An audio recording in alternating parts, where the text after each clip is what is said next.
Hi, my name is Brooke Cunningham. To begin, if you hear the sound in the back, that is my turtle tank filter. And also, this presentation was supposed to be a slideshow with a voiceover. However, the device that I was using to record on wasn't working, so I'm going to submit the voiceover and then the link to the slideshow so you could listen while you go along. But my presentation is global warming and the protection of wildlife. So, what is global warming? Global warming refers to a long-term increase in the Earth's average surface temperature due to various reasons, but primarily the emission of greenhouse gases into the atmosphere. These gases trap heat from the sun and the Earth's atmosphere, which leads to gradual warming of the entire planet.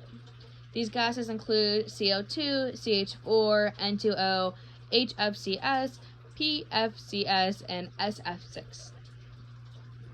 Climate change is causing a significant disruption to ecosystems all over the world. Some examples of this include melting ice caps, coral bleaching, shrinking forests, disruption of migration patterns, decreased habitat ranges, and altered food availability. A quote from this article by Kadhari C. et al. From 2021 states, in response, since the 1970s, species richness has declined at the equator relative to an increase at the mid-latitudes and has shifted north in the northern hemisphere, particularly among pelagic species. This pattern is consistent with the hypothesis that climate change is impacting the latitudinal gradient and marine biodiversity at a global scale. This article was talking about in the 1970s, there was a hypothesis that was created that basically predicted this, that as global warming and climate change took into effect, by the equator, there would be less biodiversity, and all of these effects would shift north and south, meaning there would be a large amounts of biodiversity there, but the equator would begin to decrease. So the next slide is basically just pictures of this. The top row is the before, the bottom row is the after. So on the top left, there's a picture of a coral, which is full and alive, and there's tons of fish around it. On the bottom is a bleached coral, which, is white, pale. There's no fish to be seen, no livelihood. The next picture is the ice caps. The top picture was actually extremely hard to find, considering if you look up any sort of ice caps, non-melting ice caps, anything related to that, it only shows melting ice caps because it's so common nowadays. The bottom picture is a picture of melting ice caps. The third image, the top one, is full rich trees, and then the bottom picture shows deforestation. And then on the right, that's a picture of a huge snowstorm like we used to experience. And then the bottom right picture shows the type of snow that we are experiencing nowadays, where it's just a few inches and barely even that. So, what are some solutions? Water management, effective management of protected areas, and strategic packaging options. So, we'll look at water management first. The use of sustainable water management is essential for preserving freshwater environments and ensuring the availability of clean water for wildlife. One way this helps animals during endangerment due to global warming is because many species rely on freshwater ecosystems for habitat and resources, so practicing sustainable water management methods such as restoring rivers, wetlands, and other aquatic habitats helps preserve these habitats for wildlife. A quote from Killig Z from 2020 states that pollution of already small quantities of usable and portable water resources, unsuitable of water used in energy production for human consumption by recycling, uncontrolled use of pesticides, and improper agricultural practices, waste of water, climate changes, due to global warming, drought, and significant knowledge of water and unconscious reasons such as consumption, means that all living things are deprived of water, which is a source of life. So this quote was kind of difficult to understand, but in the article it had a basically paraphrased version of this, which basically stated that the world already has such small quantities of usable and potable water for animals and ourselves that people who are around it aren't understanding how valuable it is, so they're destroying it. And if they're doing that and global warming is also affecting it, that we are soon going to run out of viable water and that our animals are already facing this. So the next one is effective management of protected areas. So effective management of protected areas can help limit global warming and the endangerment of animals by providing habitat protection, minimizing human disturbances, encompass diverse ecosystems, and implement adaptation strategies and foster conservation partnerships.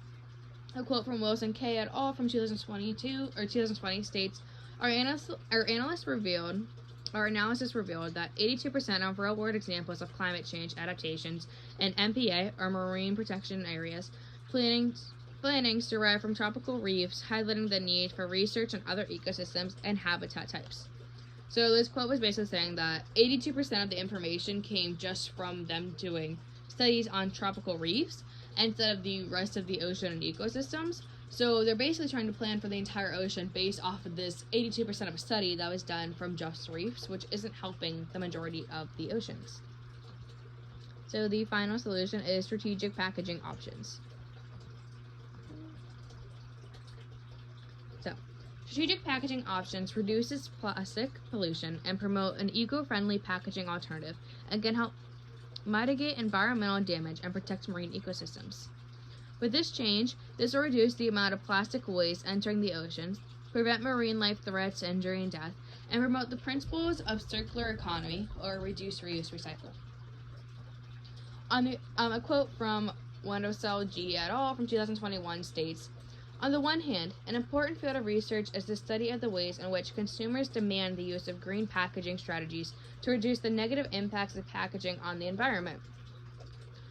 The quote went to say that it is an option for all companies to use the green packaging strategies to, make reusable packaging or recyclable packaging. However, there are companies that are choosing to put the idea of looks over the use of how it is going to affect our world.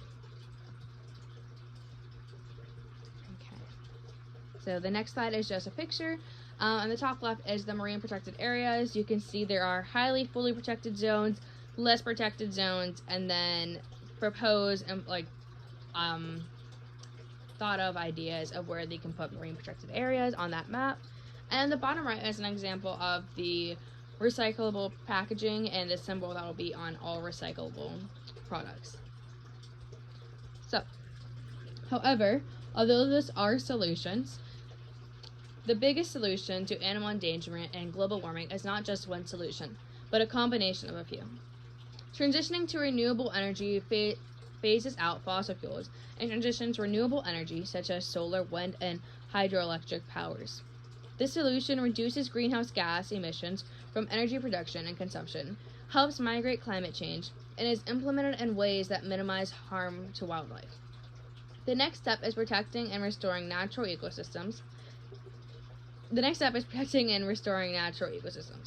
Intact ecosystems attract carbon dioxide from the atmosphere while providing habitats and resources for wildlife.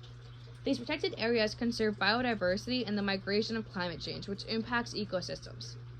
The third step is adapting sustainable land use practices, such as sustainable agricultural, forage management, and urban planning, which will help protect wildlife habitats and mitigate global warming.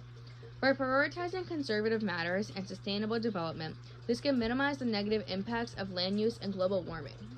Although this quote was not taken directly from Williams-Lacey et al. From 2020, I did put them as an in-text site quote because in their article they did mention a lot of the same things that I found from other articles that really helped this solution.